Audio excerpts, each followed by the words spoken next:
2014년 1월 20일 119에 걸려온 한 통의 전화. 제가 사람을 죽였어요. 사람을 죽였다면 112에 신고를 했을 텐데 112가 아닌 119에 사람을 죽였다고 자백한 한 통의 전화. 현장에 출동한 구급대와 경찰은 사건 현장을 보고 경악을 금치 못했습니다. 살해 현장이라면 당연히 시신이 있을 거라고 생각했지만 그곳에서 발견한 시신은 통상적으로 생각하는 칼에 찔리거나 총에 맞은 시신이 아니었기 때문입니다. 현장에서 본 시신은 방 한가운데에 목이 잘린 채 머리와 몸통이 분리되어 나뒹굴고 있었습니다. 그리고 그 주변으론 천장까지 튄 엄청난 양의 비산혈흔이 말라붙어 있었습니다. 피비린내가 진동하는 시신 옆엔 신고 전화를 한 당시 24살 이모 씨와 바닥엔 흉기로 쓰인 듯한 50cm가량의 전기톱이 있었습니다.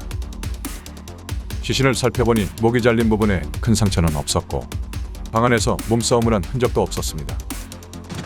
투입을 한 것 같은데요. 준비를 했으니까 죽이려고 마음을 먹었겠죠. 20대 남성은 도대체 피해자에게 어떤 원한을 가졌길래 이렇게 무참히 죽인 걸까? 피해자는 23살 김모 씨. 군대를 전역하고 복학을 준비하고 있던 평범한 대학생이었고 충격적이게도 전화를 걸어 자수한 이 씨와의 관계는 자주 왕래가 있던 고종사촌이었습니다.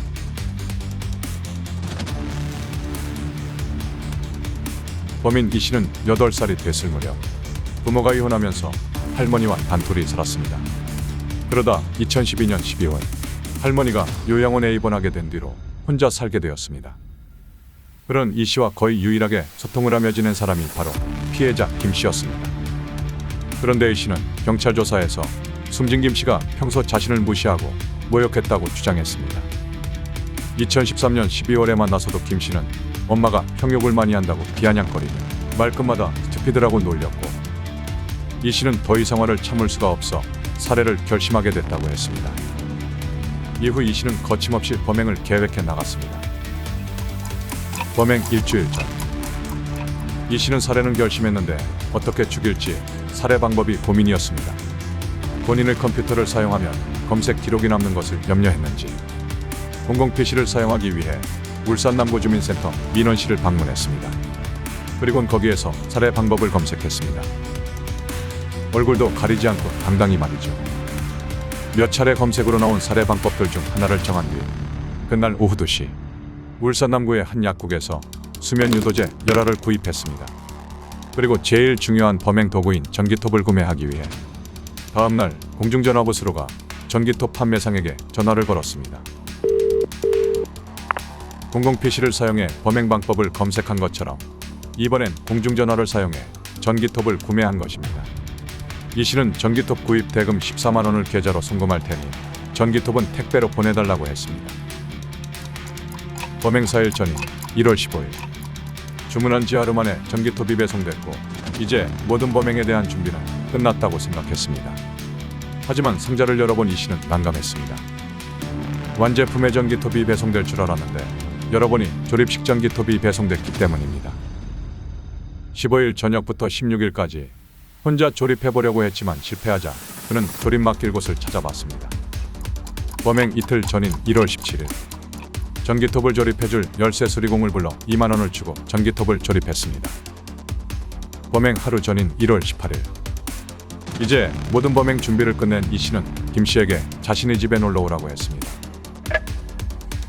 1월 19일 범행 디데이 오후 3시 40분경 김 씨에게서 전화가 왔습니다. 형, 1시간 30분 후에 도착할 것 같아. 사촌 동생의 전화를 받은 이 씨는 바빠졌습니다. 수면 유도제 열알을 모두 잘게 부숴 콜라에 탄 뒤 김 씨가 자연스럽게 콜라를 먹을 수 있도록 치킨을 시켰습니다. 오후 5시 치킨이 배달됐고 30분 뒤 김 씨가 도착했습니다. 아무것도 모르는 김 씨는 형이 사놓은 치킨을 먹으며 자연스럽게 약이 든 콜라도 마셨습니다. 하지만 콜라를 다 마셔도 잠이 들지 않자 이 씨는 준비해둔 다른 음료수도 권했습니다. 오후 7시 졸음을 느낀 김 씨가 방에 들어가자 이 씨는 그 옆에서 동생이 완전히 잠들기만을 기다렸습니다. 그렇게 약 2시간을 더 기다린 뒤 이 씨는 방 안에 숨겨뒀던 전기톱을 꺼내 들었습니다.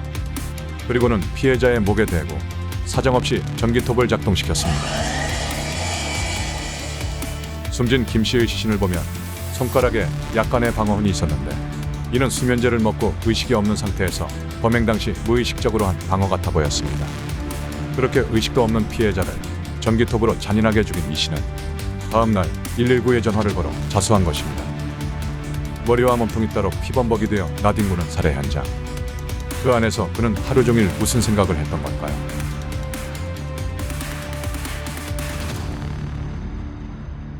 인근 주민들은 이 씨에 대해 혼자 다니긴 했지만 할머니도 잘 모시고 사람은 착했다고 말했습니다. 아니 맨날 혼자 어두웠어요. 혼자 다니고 어둡고. 근데 애는 착했어요. 옛날에 할머니들이 좋았대.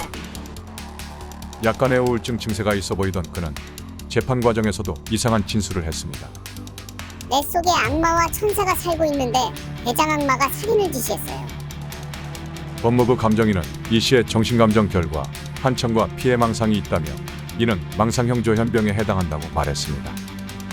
이 씨는 2010년 3월 군입대를 해서도 3개월 만에 불안 및 우울증으로 현역 복무 부적 합처분을 받고 2010년 9월에 전역을 한 것으로 밝혀졌습니다.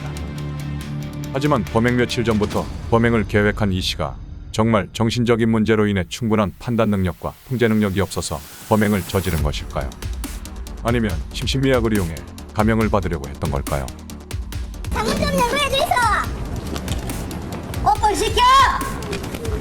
가까이 보게! 보다 못한 인간한테 이끌이 필요하다. 어?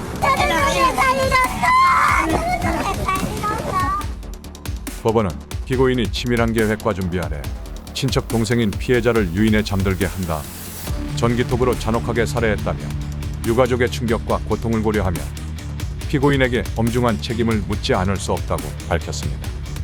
이어서 다만 정신분열증으로 인한 심신미약 상태에서 범행을 저지른 점, 범행 다음날 자수한 점, 피고인이 어릴 때부터 매우 불우한 환경에서 성장한 것으로 보이는 점 등을 고려했다며 징역 25년을 선고했습니다.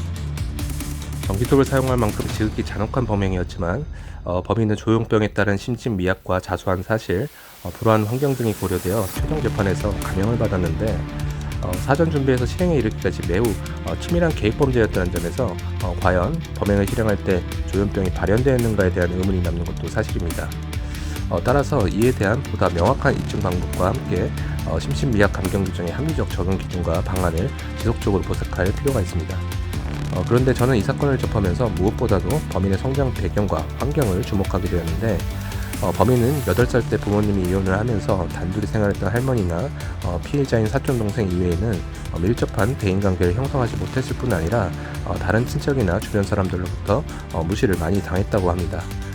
허쉬의 사회 유대 이론 등 여러 선행 연구들을 통해서도 논의되었듯이 이러한 청소년기 성장 배경과 환경은 분명 범인의 심리 형성과 행태에 부정적인 영향을 미쳤을 것입니다.